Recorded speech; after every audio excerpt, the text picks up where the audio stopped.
What if your intuition isn't mystical at all? What if it's your body and your mind finally agreeing on the truth? Let's unpack how intuitive living really works, psychologically and spiritually, and why it works. Because intuition isn't woo-woo, it's your body's language for truth.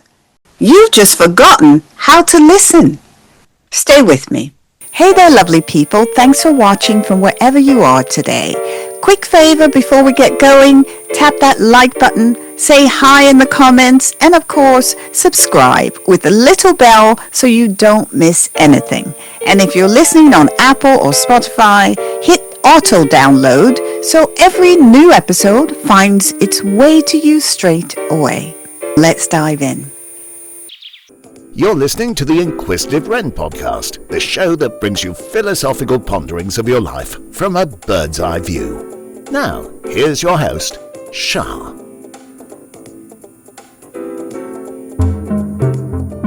Today we're talking about intuitive living, making decisions from your soul instead of just relying on logic or fear-based conditioning.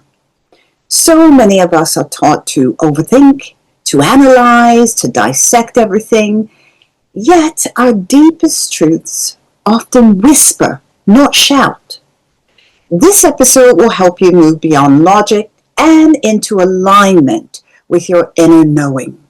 We'll explore how intuition works, how to trust it, and how using it daily can often strengthen it. I'll share examples from Eastern philosophy and modern psychology. I'll offer a daily practice and let you know how to download your free Intuition Journal PDF to deepen your journey. Let's begin. Here's a quick win. The next time you face a small decision, like what route to take or who to call, pause. Ask your body, what feels lighter? What feels constricted? What feels right? Make the choice based on feeling, not thought, which is often counterintuitive. The nature of intuition. What is intuition? Intuition is the bridge between the subconscious, the body, and the soul. And I believe you have to have all three. The body is always talking to you, whether you're aware of it or not. So is the soul, and so is your mind, your conscious mind and your unconscious mind. In hypnotherapy, we learn a lot about the unconscious mind or subconscious and how it affects you because it's unconscious. People used to say to me before a hypnotherapy session, or sometimes within the consultation, oh, I'm aware of my subconscious. I know what it's doing. And I would have to say, well, actually, no, that's your conscious mind. Your unconscious mind is what you're not aware of because it's unconscious. So it takes a second party, a third party, to help you to reveal what is unconscious. And that is the power of therapy, working with someone who is able to see what is unconscious, who's able to tweeze through, pick out what is in your subconscious.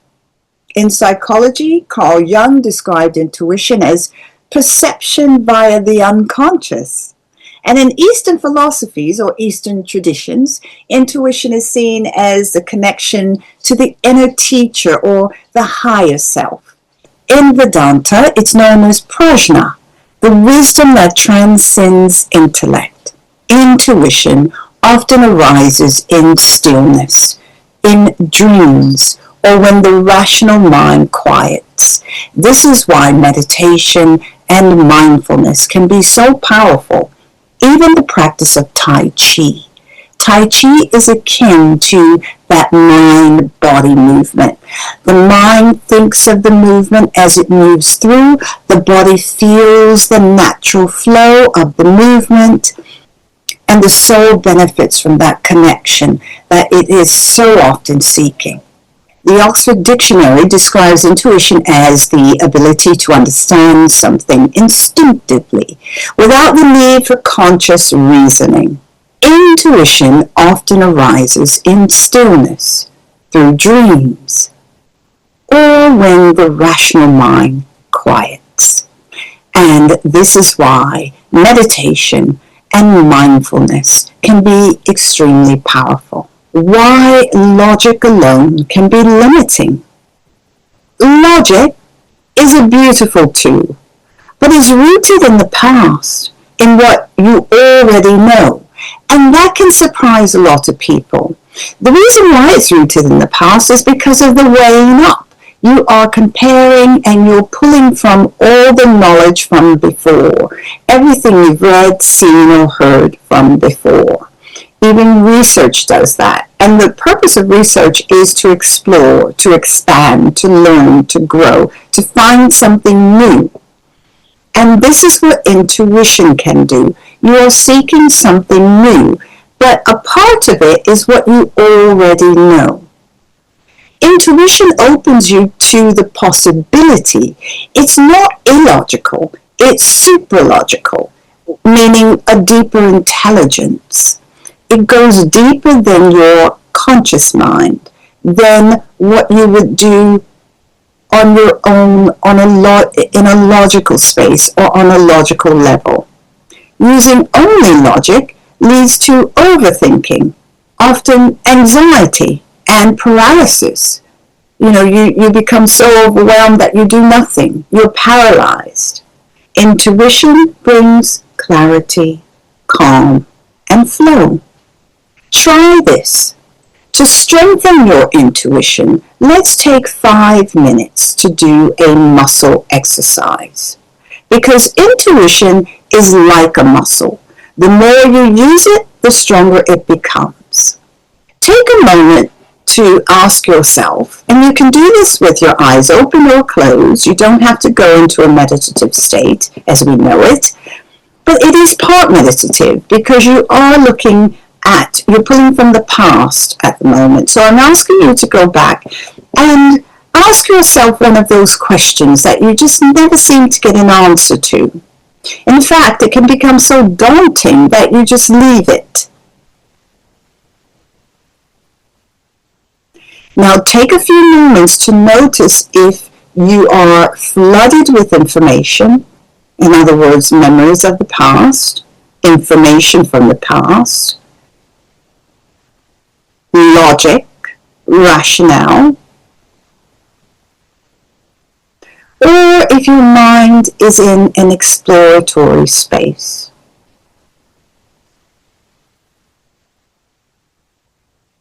If you find that your mind tends to swing towards being exploratory, then your intuition is at play. And this is something you can use from now on. It's proven to you within the last few minutes that logic isn't enough. Logic is information. It's history.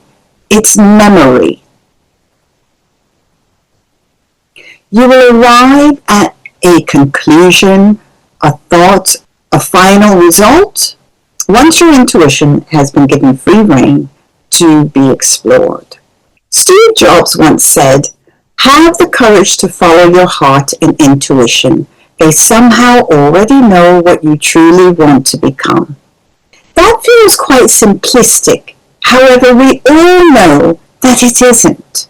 So many people are bogged down with other people's thoughts, ideas, and opinions, or their own thoughts and ideas and opinions, that intuition doesn't get a look in. There's no space for it, and you may not even make time for your intuition. I ask you to welcome this thought. Remember the last time you said, "I knew that was going to happen. I saw it coming." Now, can you remember what it was about?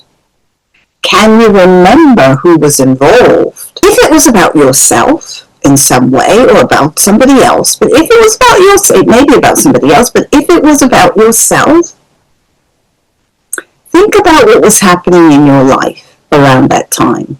Were you feeling pressured, stressed, pushed? Did you have your back up against the wall? Did you need to make a decision quickly? Were you focused on a particular outcome? Then you most likely would have made a decision, if you did, on logic, not intuition. And these are all things to just think about for now. Let's take a quick break from the show. And if you're enjoying today's episode of the Inquisitive Brain podcast, we'd love your support. Leaving a review, hitting that like button, and subscribing on your favorite platform not only helps us grow, but also ensures you never miss an inspiring conversation. Your comments mean the world to us. They spark new ideas, they connect us with incredible guests, and keep the energy flowing. Whether you're listening on Apple Podcasts, Spotify, Amazon Music, or watching on YouTube, or listening on your favorite platform, take a moment to share your thoughts and spread the word. Together, we're building a community that celebrates curiosity, growth, and transformation. Thank you for being a part of the Inquisitive Ring. Now, let's dive back into today's episode.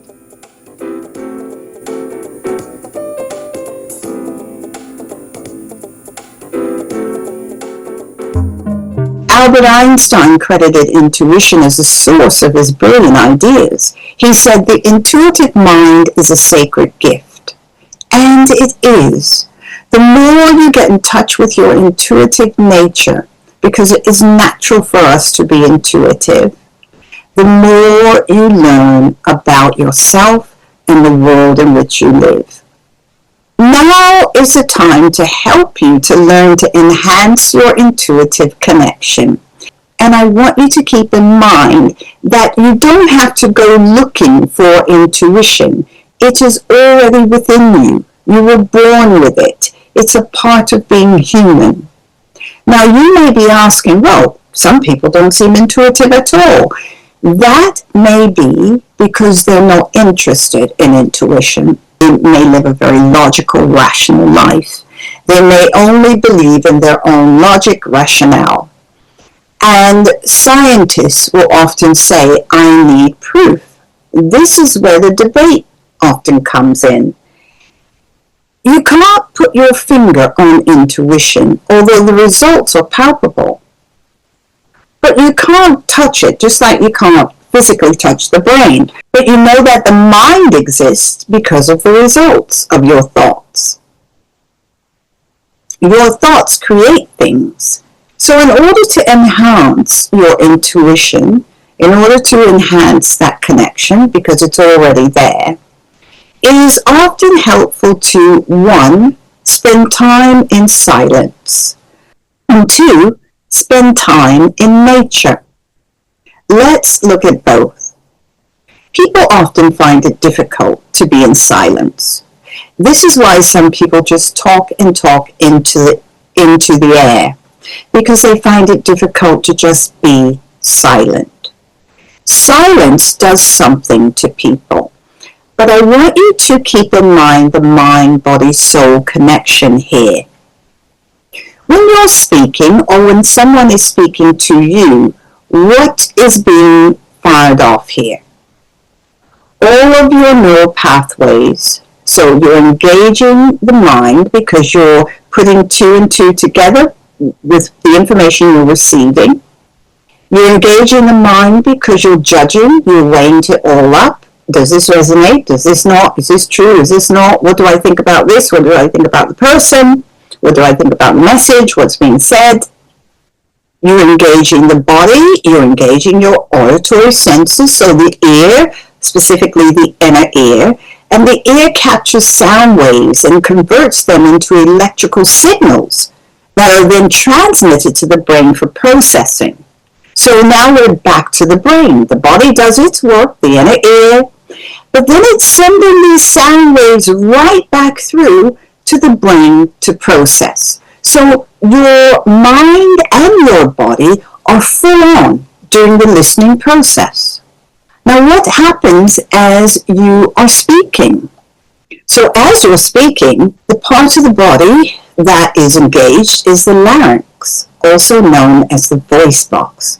So it's located in the neck, which contains your vocal cords, which vibrate when air passes through them and create sound waves, which goes through the pharynx, the nose, the mouth. You're engaging loads of different parts of your body. The brain, specifically Broca's area in the frontal lobe, is also involved, and the processing of speech. So your body is very engaged. Your lungs, the breathing, your vocal cords, the vibration. It's an all-encompassing process.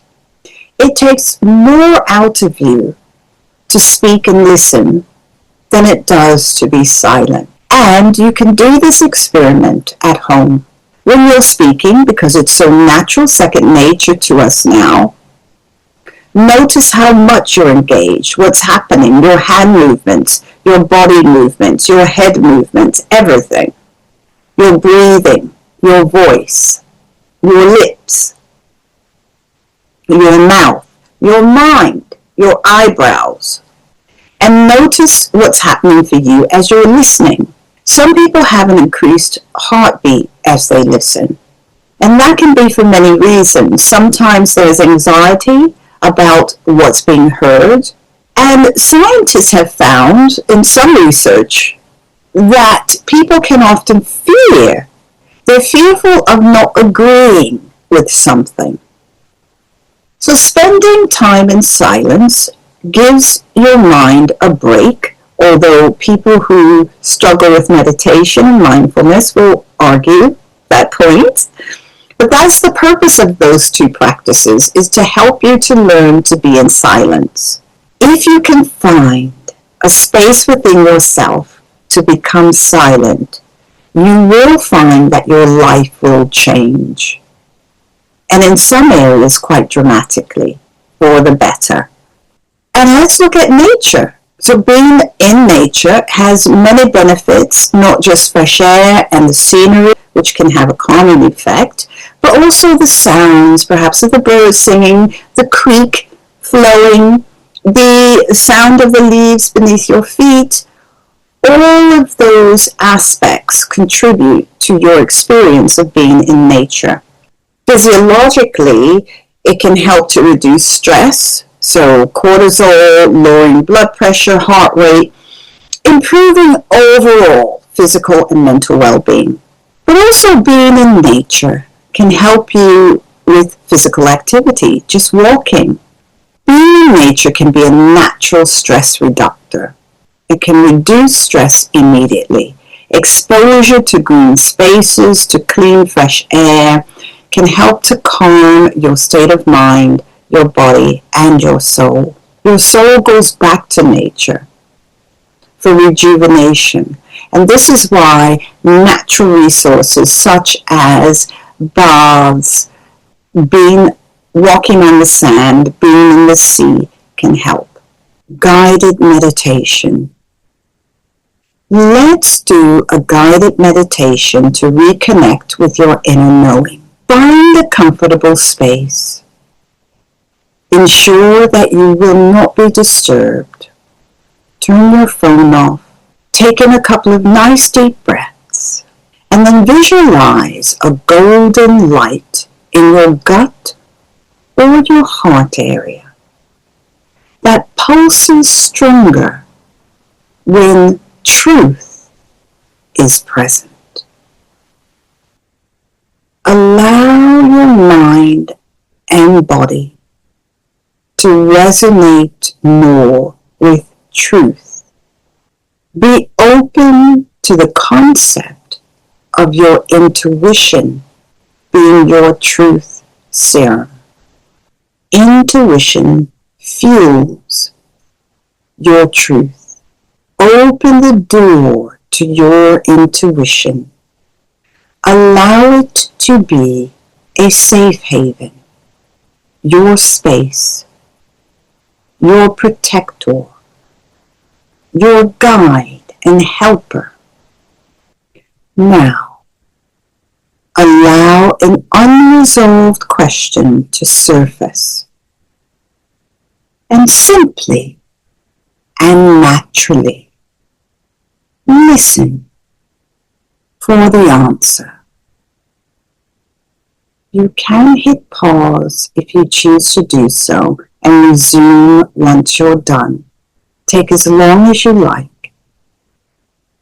For those who want to continue on, let's look at a daily prompt, something you can do every day to increase, to trust, to strengthen your intuition. Using your free downloadable journal for increasing, improving, strengthening your intuition, use these daily prompts. Today, notice what you felt. What did I feel today before I knew something? What did my body or dreams try to tell me today? Reflecting on these two prompts daily will help you to pinpoint how much your intuition is working with you, always on your side. It can be really helpful to keep a record, especially if you're new to getting in touch with your intuition, learning how that shows up for you. So I encourage you to download the free Intuition Journal PDF from the show notes. Print it off or open it up on your phone or your iPad and keep a note of your prompts. Make them a daily habit. Set an alarm. And you can also set an alarm to practice your intuition mindfulness exercise from earlier. And as we close today, remember that intuitive living, building trust with your inner guide, the part of you that knows, the part of you that never goes wrong, the part of you that can show you what's there, and the part of you that trusts your logic and your wisdom will distinguish between the two and make a choice. Intuition is there to work with every other part of you, not just on its own, but it works like your mind, your body, and spirit as one. You need all three holistically. The whole. Building trust with your inner guide can be a daily practice to help you to strengthen and to trust and to benefit from what is already naturally yours. I'd love to hear your thoughts on your intuitive breakthroughs. I'd love to hear your thoughts on how you use your intuition to make everyday decisions. Before we go, I want to leave you with a bonus practical exercise. For 7 days, pause before you make a decision. Each decision, pause, big or small, and check in. What does my soul tell me? What does my soul say? What is my intuition telling me? Journal what happens. Until next time, trust your intuition. Now that you've explored how to strengthen your intuition, take it even deeper. This video on screen will help you tune into that intuitive flow and apply it in real life. It's the perfect next step. So click through and let's keep expanding your intuition together. And if you're ready to go even deeper, there's a special link in the description for my course, Intuitive Living, which will support you fully in learning how to strengthen and enhance your intuition.